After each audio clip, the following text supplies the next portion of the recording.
Hi, I'm Jacob, a freshman studying sport management at Hillsdale College, and this is the Imprimis podcast. Here's the November 2022 issue, Education as a Battleground, by Larry P. Arnn, the 12th president of Hillsdale College. The following is adapted from remarks delivered on November 3rd of 2022 at a Hillsdale College reception in Santa Clara, California. If you want to see the problem with American education, look at a chart illustrating the comparative growth in the number of students, teachers, and district administrators in our public schools in the period between 2000 and 2019. The number of district administrators grew by a whopping 87.6% during these years, far outstripping the growth in the number of students, 7.6%, and teachers, 8.7%. In illustrating the difference in these rates of growth, the chart also illustrates a fundamental change that has come over our nation as a whole during this period. A change in how we govern ourselves and how we live. To say a change is fundamental means that it concerns the foundation of things. If the foundation changes, then the things built on it are changed. Education is fundamental, and it has changed radically. This has changed everything else. One way of describing the change in education today is that it provides a different answer than we have ever known to the question, who owns American children? Of course, no one actually owns the children. They are human beings, and insofar as they are owned, they own themselves. But by nature, they require a long time to grow up, much longer than most creatures, and someone must act on their behalf until they mature. Who is to do that? Not many people raise this question explicitly, but implicitly it is everywhere. For example, it is contained in the question, who gets to decide what children learn? It is contained more catastrophically in the question, who decides what we tell children about sex? Are these decisions the province of professional educators who claim to be the experts? Or are they the province of parents who rely on common sense and love to guide them? In other words, is the title to govern children established by expertise or by nature as exhibited in parenthood? The first is available to the professionally educated few. The second is available to any human being who will take the trouble. The natural answer to this question is contained in the way human beings come to be. Prior to recent scientific advances, every child has been the result of a natural process to which people have a natural attraction. Natural here does not mean what every single person wants or does. It means the way things work unless we humans intervene. In its essence, nature means the process of begetting and growth by which a mature, living thing comes to be. Not quite every human being is attracted to the natural process of human reproduction, but nearly all are. And when the process works to produce a baby, it works that way and no other way. This process of human reproduction and growth works for two reasons. The first is that human beings, when mature, are capable of so much more than other creatures. Almost from birth, we learn to talk, a rational function that indicates decisive differences from other creatures. Because of reason and speech, we are moral beings, capable of distinguishing among kinds of things and therefore of knowing and doing right and wrong. Also because of them, we are social beings, able to understand and explain things to one another that other creatures do not understand and cannot discuss. This draws us closer together than even herd or swarm animals. We are unique in possessing these capacities, and it is in this specific respect that our nation's founders declared that all men are created equal. This equality has nothing to do with the color of anyone. Its source is the unique, immaterial, rational soul of the human being. One of my teachers used to respond to the claims of animal rights advocates that one must not be cruel to any creature, but that only those who can talk are entitled to vote. The second reason in nature that makes human reproduction unique is our especially long period of maturation. For months, human babies are simply helpless. Without constant attention, they will starve. For years afterwards, they must develop the skills and knowledge that are uniquely available to the human being.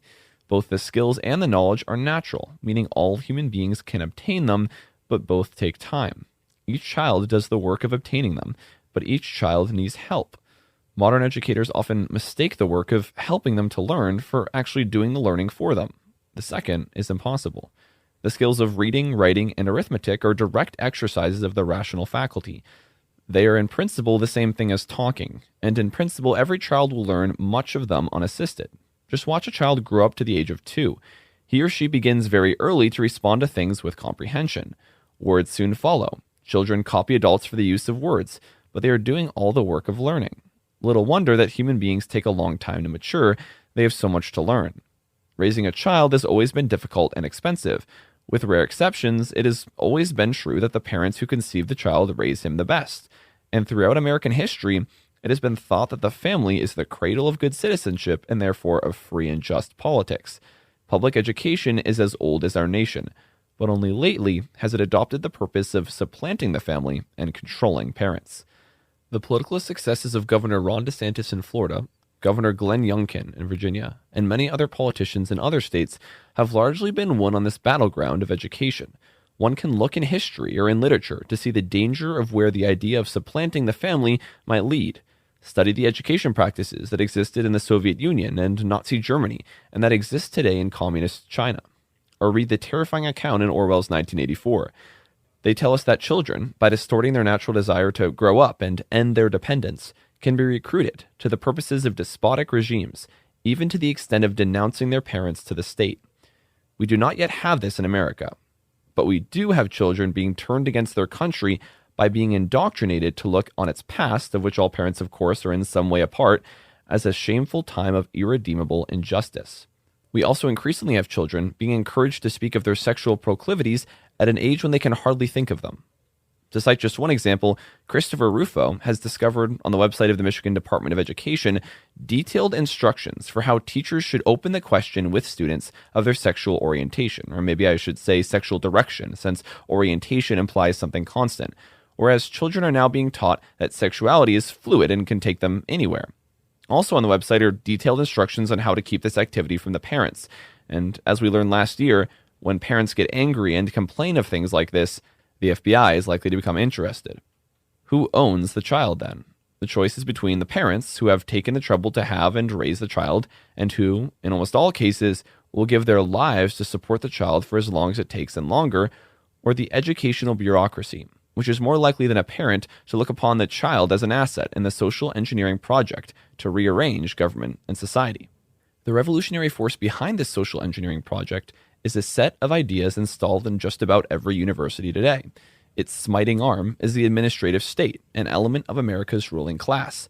The administrative state has something over 20 million employees, many of them at the federal, but most at the state level. Directly and indirectly, they make rules about half the economy, which means they affect all of it. Most of the bureaucrats who staff the administrative state have permanent jobs. The idea behind this was that if they do not fear dismissal and have excellent pay and benefits that can't be reduced, then they will be politically neutral. Today, of course, the public employee unions that represent this administrative state are the largest contributors in politics and give overwhelmingly to one side. They are the very definition of partisanship.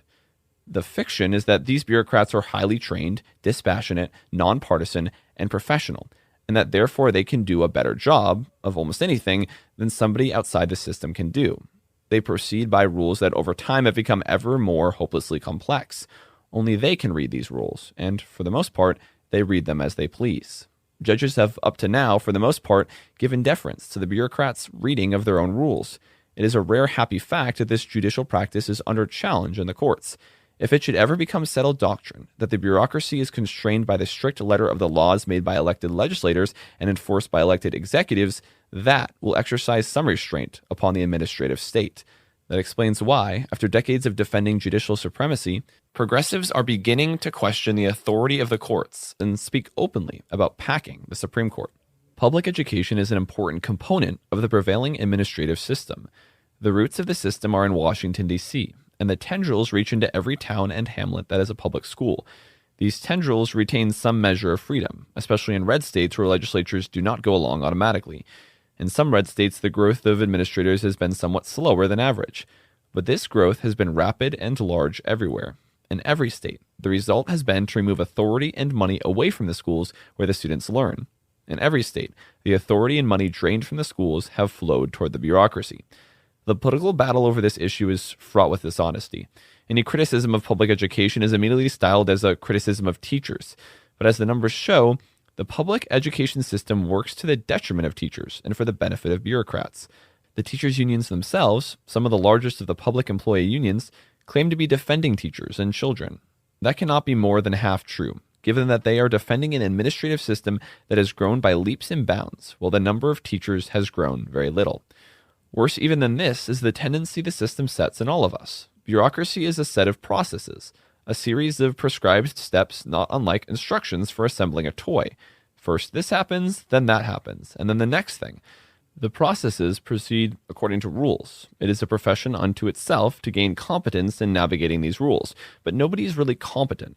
Today we tend too much to think that this kind of process is the only thing that can give legitimacy to something. A history curriculum is adopted, not because it gives a true account of the unchangeable things that have already happened, but because it has survived a process. The process is dominated by stakeholders, mostly people who have a financial or political interest in what is taught. They are mostly not teachers or scholars, but advocates. And so we adopt our textbooks, our lesson plans, and our state standardized tests with a view to future political outcomes once the kids grow up.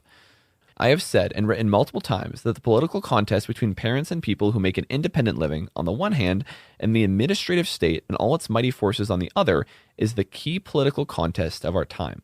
Today, that seems truer than ever. The lines are clearly formed. As long as our representative institutions work in response to the public will, there is thankfully no need for violence. As the Declaration of Independence says, prudence indeed will dictate that governments long established should not be changed for light and transient causes. The Declaration guides us in our peaceful pursuits too. In naming the causes of the American Revolution, it gives a guide to maintaining free and responsible government. The long middle section of the Declaration accuses the king of interfering with representative government, violating the separation of powers, undermining the independence of the judiciary, and failing to suppress violence. And in an apposite phrase, it says of the king, he has erected a multitude of new offices, and sent hither swarms of officers to harass our people and eat out their substance. So it is today. And so it is our duty to defend our American way of life. To sign up for a free lifetime subscription to Imprimis, delivered to your mailbox or your inbox, go to hillsdale.edu/lifetime. On the new episode of The Larry Arnn Show, Hillsdale College President Larry Arnn sits down with renowned psychologist Jordan Peterson for a one-on-one conversation. My last question is, how are you going to save the world? One person at a time, right? That's always how it's happened. You know, what's the leftist mantra? The long march through the institutions. Well, how do you combat that? With the longer march through the individuals. Yeah. The rest of it's an illusion, in a way. There are individuals. That's where the rubber hits the road. Individuals suffer. Individuals bear responsibility. Listen to this exclusive interview with Jordan Peterson right now. Only available on The Larry Arnn Show. Find it on the Hillsdale College Podcast Network at podcast.hillsdale.edu or wherever you get your audio. And subscribe to receive new episodes delivered right to your device. That's podcast.hillsdale.edu.